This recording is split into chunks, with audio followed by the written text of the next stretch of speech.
মায়ের হাতে এই ওলের তরকারি খেতে অসাধারণ লাগে।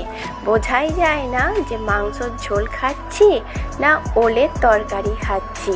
প্রথমে ওলটাকে সর্ষের তেলে ভালো করে ভেজে তুলে নিতে হবে। তারপরে আলুগুলো ছাকা তেলে ভেজে তুলে নিতে হবে।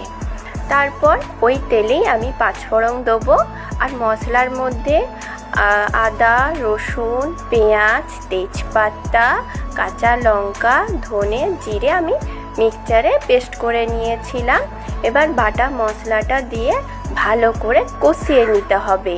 যখন তেল বেরিয়ে আসবে তার মধ্যে দিয়ে দেবো একটু লঙ্কা গুঁড়ো, লাল লঙ্কা গুঁড়ো, হলুদ গুঁড়ো দিয়ে আবার ভালো করে মিক্স করে নিতে হবে।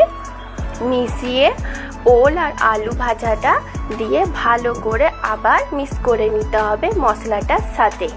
তারপরে পরিমাণ মতো নুন দিয়ে একটু জল দিয়ে ফুটিয়ে নিতে হবে আর চাপা দিয়ে রাখতে হবে ওল আর আলুটা সেদ্ধ করার জন্য। তারপরে যখন সেদ্ধ হয়ে যাবে ওপর থেকে একটু গরম মশলা আর ঘি দিয়ে দিলেই তৈরি হয়ে যাবে ওলের তরকারি। খেতে খুব ভালো লাগে, খুবই অসাধারণ। গরম ভাতের সাথে খেতে এই রান্নাটা অসাধারণ লাগে।